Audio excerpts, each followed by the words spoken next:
right, ladies and gentlemen, coming to the Golden Boot, we have the Executive Deputy Director of Athletics, Mr. Verge Ausberry. Welcome to the Golden Boot.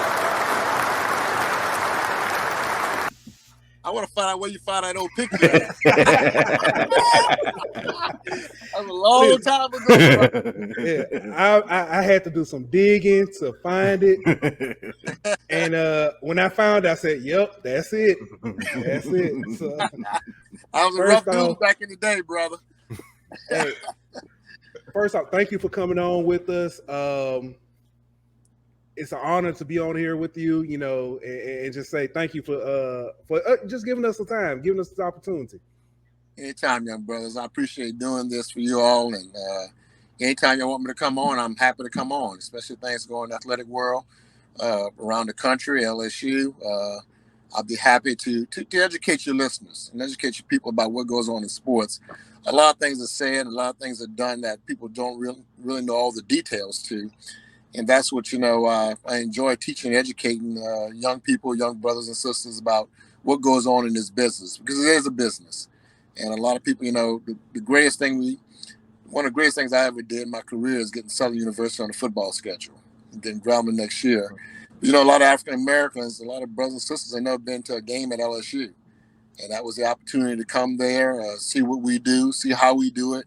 And, it was just a great event for our community and our state. Definitely. Definitely. Yes, sir. And I can tell you, Verge, me and Ant, we were actually in that number. Yes, sir. And that campus was booming. Yeah. It was tough as all get out to get off of campus after the game. That's not my fault. I'd say this though, I haven't seen campus like that for a non-conference game probably ever. And that's a crowd you see for Alabama or a big time SEC matchup. So seeing both schools have a great turnout, and it was just good to see everybody getting along and in such a great time. And I'm excited to see what Grambling looks like next year and what kind of crowd they bring. Right. That was the biggest non-conference. That was the biggest game we had probably in Tiger Stadium, probably history, a hard sellout, okay? Right. Wow. We sold 283 tickets. And you had 80,000 come to the game, and you probably had another 15 to 20,000 that wanted to come, that the traffic was so bad that they turned around. We had to give a lot of refunds to certain people who couldn't get into the game, into the stadium, because of, they wanted to go there. A lot of our street holders were disappointed they couldn't get to the game. They wanted to see their kids and grandkids. So this was so good for our community. They wanted to show the unity. And, definitely it was Southern's band, LSU's band, but, Southern's band, everybody wanted to see that history. Exactly. So I have a lot of people that were very disappointed that the streets got so full and the parking lots got so full, there's no place to put people. And we probably hadn't gotten that type of game since Nick Saban got to Alabama in his early years when he was there. We haven't had a game since like that. Gotcha. Wow. Well, if I could piggyback off of that, I know we got to stick to Pooh. I'm sorry, but no, you're fine. Does this having a game like Southern come to play LSU and bringing all that the crowd to the stadium and to the area? Does that kind of make people kind of want to play that game a little bit more, even though the game may have been a little bit lopsided, but just it brought a lot of people together around the Baton Rouge area. Is that something that we possibly can see in the future? Yeah, that's what we're going to do, and we're going to keep doing that. We're going to keep doing those type of things. We need to do that, and it'll be a rotation. We played everybody in the state of Louisiana, and we continually do that. And it's important. Southern and Ground will be on that rotation, just like Nichols, McNeese, and everybody else. Louisiana Tech, ULL, Tulane, Southeastern, ULM. We'll keep on that rotation. We're the flagship. Dr. Tate talk about that all the time. We're the flagship institution. We're the leader of the state, LSU, and we got to lead. We got to help our brethren out in the state of Louisiana. The opportunities we get that, and that's what we're going to do. Right. Yeah. All right, so Mr. Ausberry, I want to say this. A couple people in the chat have chimed in and said kind of the same thing. Can we get a home and home with Notre Dame, and can we replace Notre Dame? Replace Oklahoma with Notre Dame. And it's funny that they say that. I know one of the things, you kind of talked about the things that you do daily, or that your a lot of people don't understand what goes on behind the scenes. What are some of the roles and responsibilities that that you guys have, in particularly yourself? One of my roles is managing athletic department, the whole athletic department. Scott Woodward, AD. You have myself. You have Kelly Zen. We the three-headed monster that manages the department and everything in the department we have, and just try to keep it going every day. I have dual roles. I also work for President Tate, Ms. Kim Lewis in that area, with the external part, and that's mostly the governmental relations on the local, the state, and the federal level. Anything concerning LSU, we try to protect LSU as best we can, try to get as much as we could from the state and appropriations for LSU, capital outlay, buildings, those type of things. So those are my two areas that I deal with primarily. I tell people I deal with student athletes from 18 to 20, and I deal with politicians. I don't envy you on that one. Yeah. Oh man, that's you talk about. Listen, I have to. The only thing I have to do is wrangle in the guys on the screen with me, so I can imagine. You got that one. You got. We go off the rails a lot. We do. But let me ask this. As we saw the picture from your playing days, when we put up as your thumbnail, what are some of your early inspirations and some of the guys that you kind of looked up to when you were coming along and playing? We all had dreams. All of us are coming out. Look at great football players that we looked up to. I never knew I would be in the industry I'm in now. A lot of great football players, from Michael Brooks, that I played with, Toby Castle, who passed away, Eric Hill, Eric Andersack. Just a lot of great players. And the SEC played a lot of great players from Emmitt Smith and those guys. It's so funny. I've been looking at, I look at Kyle Murray at the Arizona Cardinals. And I remember, playing against his father at Texas A&M. So we still have those great bonds. All of us, the athletes who played in that era. Now our children are playing all over the country, and so it's a blessing. And you look back at the great career I had at LSU playing on, but I look at it, I'm like, hey, this is an opportunity that I had that God blessed me with, and now blessing my kids with, and I just, wish the best for everybody in it. So I really look, when this career started, I didn't think I'd be in athletic administration. I didn't know what I was going to be in, to be honest with you. And I was a typical kid who came in, NFL was everything. And one thing, I had two solid parents. I was the only child. Mother and father were both educators. And the value of education, how big that is, the education, getting your education, and how important it was. And so when I started in athletics, that was my goal, to make sure that, guys come in and that you leave as better people. And that's the question I always ask students, people who are getting this profession, why you want to get into college athletics? You get into pro athletics, you still have to care them, but pro is a business, it's a job. But college athletics, we're making young people better than when they came in. And, that was my goal when I got in here, and still my goal to the day, that these young men, we take them from all walks of life, young men and women. People don't realize that. They think everybody come here, that they have everything, they got everything. They got scholarship, they got NIL, they got everything else. They don't realize these are big men, but they're still kids, little kids inside, both men and women. And they might be 6'5", 300 pounds, but still a 17-year-old boy in there who don't know how to make his bed yet, don't know how to change a flat yet, don't know how to get up for class. And mama cooking Cheerios every morning to go to breakfast. And so we got to bring out the best in those young men and women and make sure that, they're on track. And it's hard work. And they come here with issues and problems, and we got to make it better for them. When they leave here as better people. I have so many athletes tell me, Mr. Verge, you were hard on me. As I first started in academics, and that was important to me, academic compliance at the academic center. And they all talk about how hard I was on them. And then they come back and say, now it paid off in our lives where we are. They're teachers, they're coaches, they're lawyers, they're doctors, they're going on with their careers. And now it's so funny. Those who even didn't get their degree are coming back trying to finish up, but now all of their kids are going to college. Yeah. And their kids, they realize, man, I'm talking to my kids about school and say, well, wait, you finished, Daddy? And they look like, wow, that's something I didn't complete. So now those guys and women are coming back to college to get what, they supposed to do when they were here. And that's the important part about it. You know, you go to the NFL, you play on LSU, you do whatever you want to do, but hey, that's why they have recruiting classes every year. That's why they have drafts every year to find the next best person to take your place. And not for long, average NFL career is 3 years. You know, guys who play 5, 6, 7, 8, they're very fortunate and lucky. But, you know, we do it for the young men and women who won't have that professional career. And there's so many of them. And even if you play in the NFL or the NBA for a long time, you're still retiring at 30 years old. You got a lot of life ahead of you.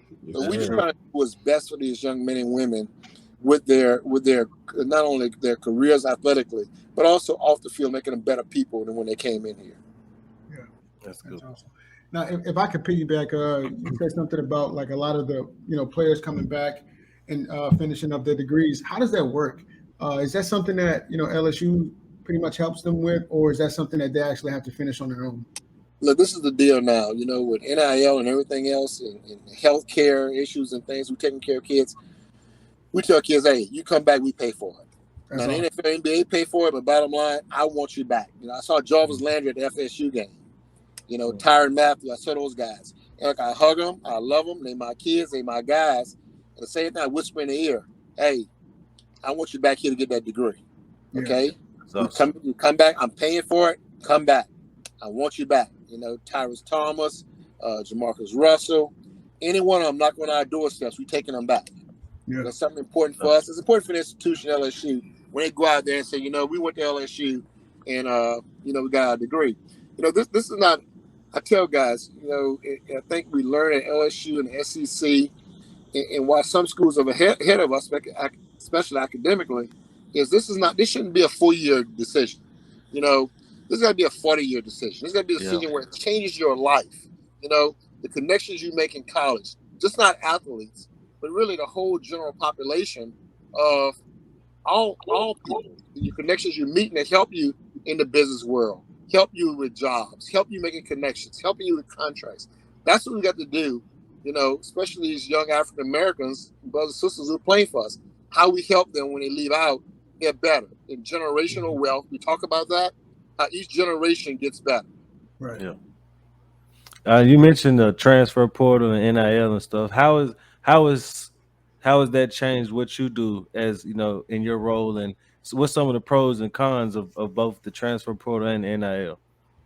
You know, I don't see anything bad about any one of them. Okay, what I see about NIL was coming, is name, image, and likeness. It should have been happened, and you know, I completely agree.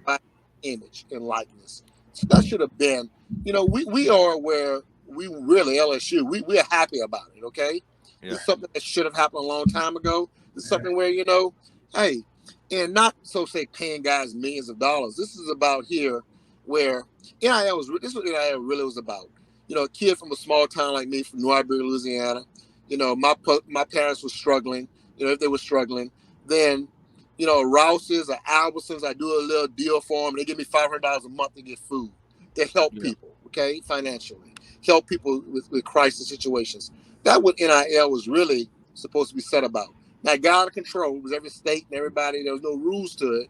And the NCAA couldn't enforce anything because we lost all the court battles. But that's really what NIL was about. And look, I'm happy to hear. The portal, on the other hand, you know, you just want to transfer or leave. I tell people it got to be the right decision. Look at Joe Burrow. He did the right thing. But the downside of that is I think people are now not giving enough time. Everybody want to play instantly. Okay? Right. Nobody want to work for jobs. You know, when I came here, only two players played my freshman year. And that was Eric Hill, who played 13 years in the NFL, and Greg Jackson, who played 13 years in the NFL. Okay? So that's why they played as freshmen. Everybody else was redshirted. And they had 15 of us go to the NFL, but really, those guys were they were the great guys in the class. Yeah. And so today, everybody want to be this instant superstar, and that's just not the way it is. The one and done and everything else, you know, develop.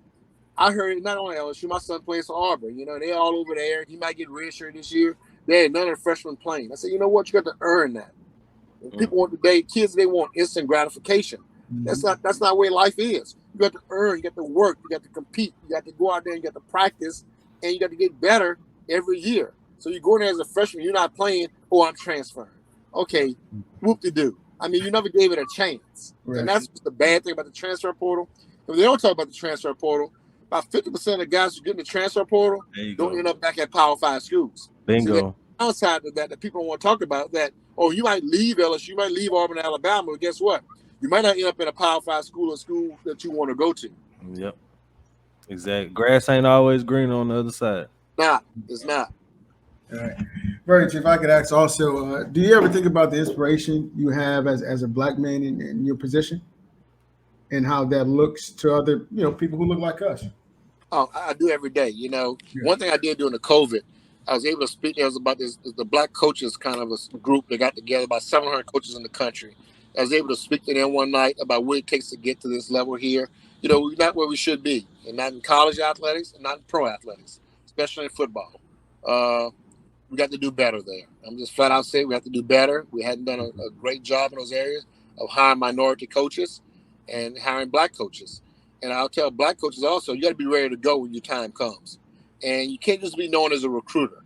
You got to be known as a coach, X and O guy. You got to be known as a coordinator. And that's the things that we need to work on and get better as a coach, X and O's. I remember a guy like Mel Tucker, okay? Mel Tucker worked at LSU.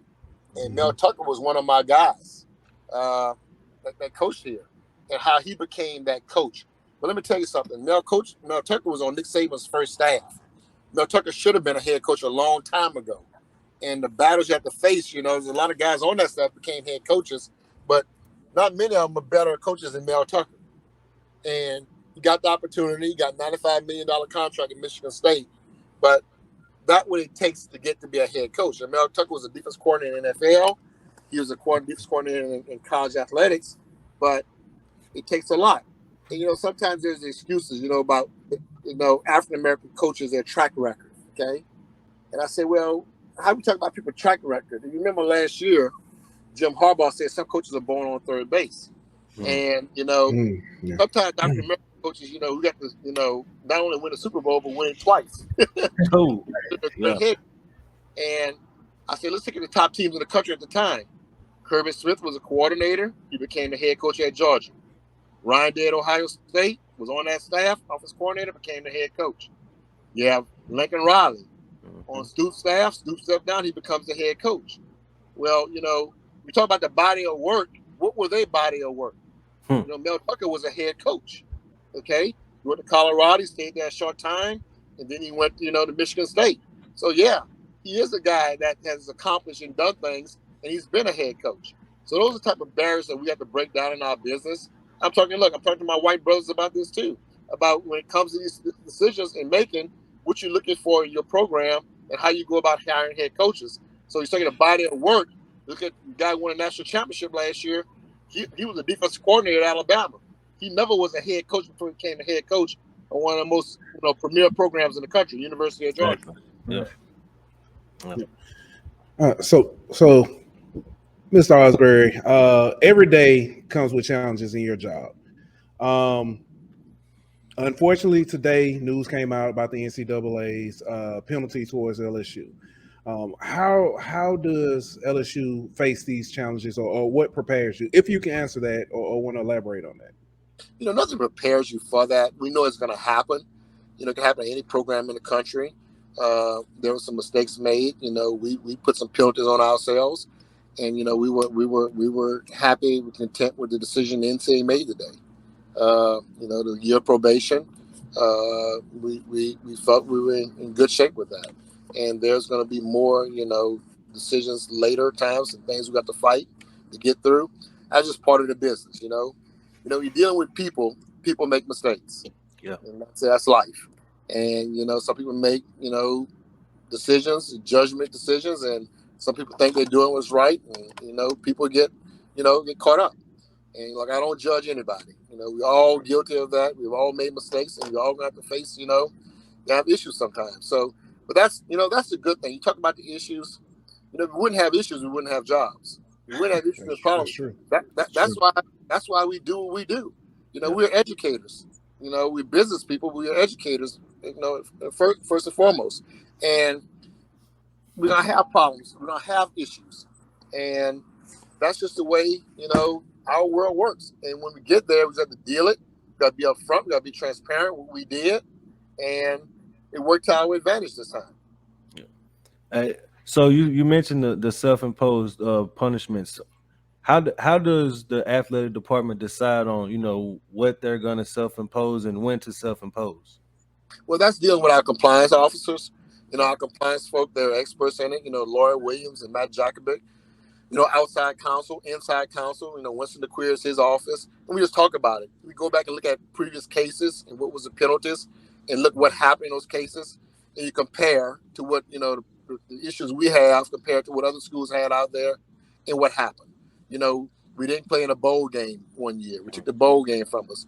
We took official visits from us. We took unofficial visits from us. Contact periods of coaches. So I think the NSA was like, they did all of this here. They took all the right steps, and we're happy with the steps they've taken. And so a year of probation. I think that's what happened in this situation. So one of your, I guess you could say, better roles when you don't have to, fight those battles is you're a liaison to the TAF.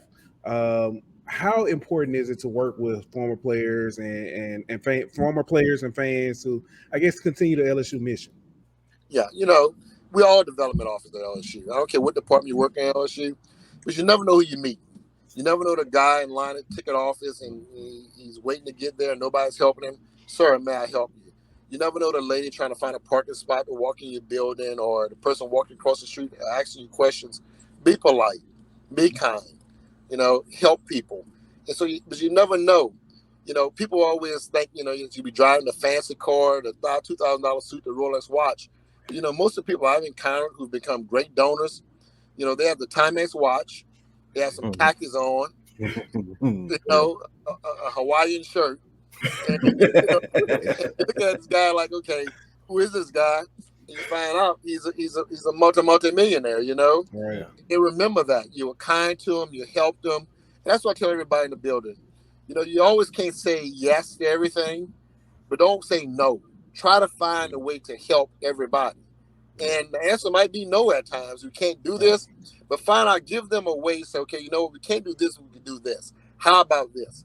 Always try to help people.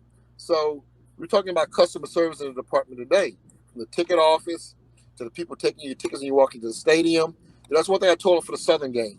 In all games, be happy, smile, welcome people to the stadium. Because bottom line, you don't have to buy those tickets, okay? They can watch it on TV. Yeah. And you look at the numbers around the country, especially in football, our numbers have been going down every year in attendance, and people are purchasing tickets. So be friendly, be kind. And that's why, we fight this traffic battle so bad, because I don't want people to sit in traffic for 3 and 4 hours after a game. That hurts us. That's hurt the fan experience. And I want the fans, when they come to LSU, to come to a game, that they enjoy. It's fun. You enjoy being out here.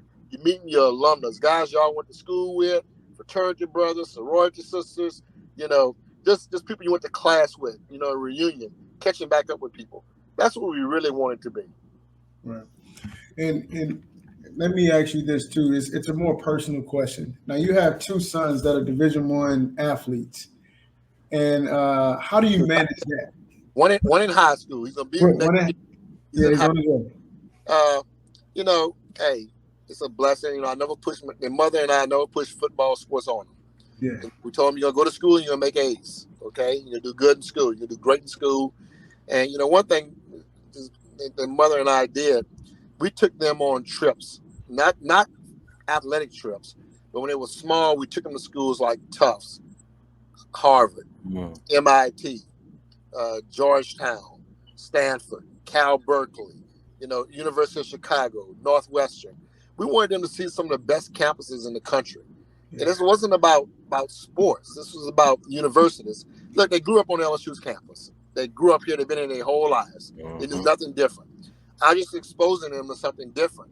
And that's why, when they came out, they wanted to do their own thing, their own legacy. Hey, Daddy didn't get involved with the recruiting process. Daddy stayed way out of it. It's where you wanted to go. They wanted to get their legacies. People thought they were going to go to the same school. That didn't happen. And, and Mother and I have been fortunate that we raised, 2. I'm proud of what they do academically. Jaden been on the honor roll since he's been at U High. Austin transferred to Auburn with 15 hours. Both of them were major in finance. Both of them work on Wall Street. So we expose those young like it to that, and that's what I wanted them to do. And hey, football, they understand it, but they're also saying the business world also, and how you use football to get to where you need to be in life. So what's the game plan between you and Mrs. Ausberry on how y'all gonna watch all these games next year when you got one in South Bend and one in Auburn? Hey, look, I told my wife she'll be doing a lot of flying. And, I'll get to the big games, the major games. Look, I told people ask that question. It's a good question. I love LSU, but guess what? I love those boys. Exactly. As you should. Definitely understand. They got to see me, and I got to go to a game. Guess what? Hey, I'm gonna go to the game. The real question is on Saturday, who you gonna be cheering for? Who's that? On Saturday, who you gonna be cheering? Or next Saturday, who you gonna be cheering? Hey, look, I want the my Tigers, huh? Hey, who pays the bills? they understand that too. Hey, you know what? And they understand this thing. They understand the business side of this. They understand. Hey, Daddy works at LSU. Dad's gonna help LSU. Dad got that LSU win. Hey, Austin, you gotta do your best you could. Hey, beat us. You want to beat me? Beat me. That's I'm not like, hey. So you just rooting for the Tigers, huh? Huh? You just rooting for the Tigers, huh? You ain't gonna say which one. Right. All right. Mr. Ausberry, let me ask this question. I guess it's kind of two-part. Biggest misconception on the athletic department, and I guess how do you determine, who you guys are picking as your opponents for the schedule? Biggest misconception is, that we run athletics is this dark area like the mafia. Like we do things. That's we're very transparent in what we do. It's a big business. We differ from the campus. And there's some aspects where we are, okay, because it's $150 million business. Tiger Athletic Foundation is another $50 million. But we do a lot of things for the campus. We support the campus a lot. We used to give campus before COVID about $10 million a year. And we donated to the Huey Loan for Roland Mitchell in College of Education for that building. TAF did $500,000 donation toward that. It helped them get that building complete in campus. And we do a lot for the campus. We do a lot for people. When LSU is winning, enrollment is up. People want to come to LSU. We look at our numbers, especially African American kids. We have between 14 to 60% African American students at LSU. We have the number one in all flagship institutions in every state. We have the largest African American graduates, kids who graduate from LSU, in any other flagship in the country. That's what a great program does. It brings a lot of interest to your institution. So this is a misconception that we're all business, we're straight business, we don't fit part of the university culture. We are. We want to do. We've made mistakes in the past. We're correcting things. We're working on things we need to do to get better in, and we're doing that. Scheduling, you talked about scheduling. That's a whole other animal. And, we try to find the best teams to play. We're going to play home and homes. We're going to play neutral site games. We got to find replacements for Oklahoma. We lost that series since they're coming into the conference. We lost the Texas game that we had for COVID. We were supposed to play Texas here. We lost that game. We'll get them back in the conference. We got to go back and schedule games. And we're going to do the same thing in scheduling we always did, our format. What makes sense for us, makes sense in recruiting beds, what makes sense for us financially. And, we're going to open up with big games every year, great opponents, and we're LSU. The scheduling going to change a lot. We got to wait for the SEC to make the decision. Or we're going to play 8 games, and the SEC will play 9 games. That's going to determine a lot how we go on with the future scheduling. We owe Texas, we owe Texas a butt whipping. I need you to put their parents right up under the press box and turn off the AT.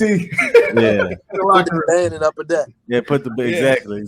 Man, no, you can put them in Alex box. Let them play. We're gonna try to do that. I promise.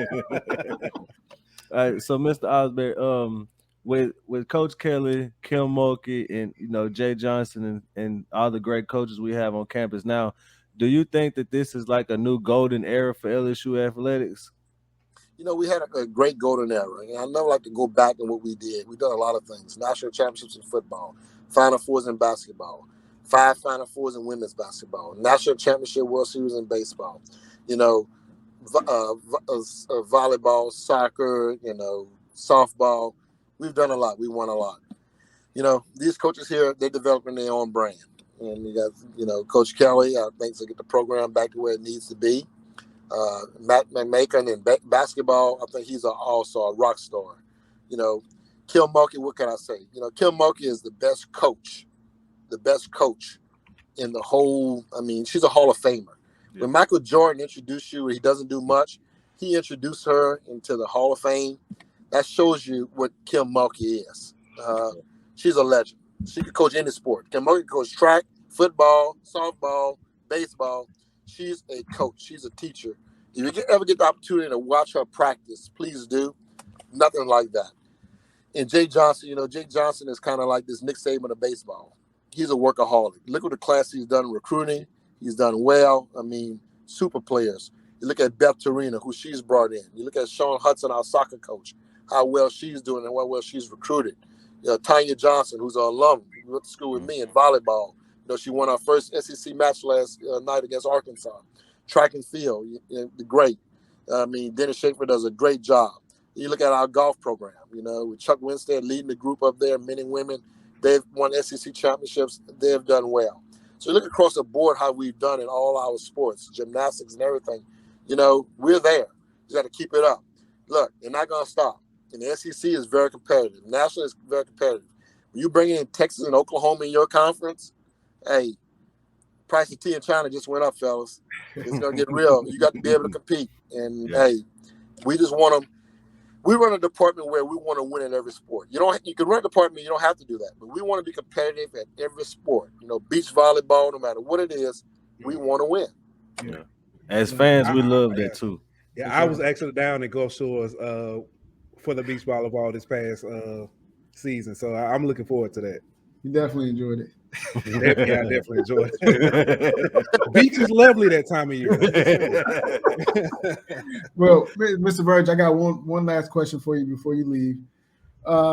If you had to rank Michael Jordan, LeBron James, and Kobe, how you gonna rank them? I just want to see. I'm gonna go with MJ. Michael Jordan, brother. MJ, my guy. Hey, let me tell you something. I have this argument all the time with, you might know Johnny Jones used to be the basketball coach. Yeah. Johnny's a good friend of mine. We go back and forth. He's a LeBron guy. I would say Kobe's better than LeBron, but let's be honest. You have some, in my area, some good players from Larry Bird, Magic Johnson, Kareem Abdul-Jabbar, who's probably one of the best. The GOAT. But Michael Jordan, let's be honest. You guys wasn't even born when Michael Jordan was playing. Okay. Oh no! I caught all three peats. I caught both the three peats. I remember the second three peats. I don't remember. Y'all remember Michael Jordan in North Carolina? So I was in the ninth grade. Jordan was there with Michael Jordan, James Worthy, Sam Perkins, real dudes back then. Okay, and so I watched Michael Jordan developing the player he's in today. Okay, and let's be honest. Who has the biggest brain in sports? Yeah. Michael Jordan. LeBron James. A guy who hasn't played basketball in 20 years. You cannot get it. When his shoes come out, you can't get them. Okay. He said he ain't played in 20 years and he still sells more shoes. Still the biggest brand in the business. That's right. He's the Nike spokesman. He's the billionaire. I mean, he gets a set of everything with the Nike swoosh. A billionaire. Hey, and MJ didn't go try to buy a team. MJ built his team up, okay? So I'm sticking with Jordan. MJ, I like winners. MJ gonna play sick. He gonna catch food poisoning and still win it. Hey, all right, that's enough. Hold on. He ain't gonna dehydrate on the bench and say, I'm just glad he said food poison and not the flu. I'm just glad you said that. I'm just glad you got it right. I'm just but no. All right, that's enough LeBron slander. Mr. Verge, you gotta go.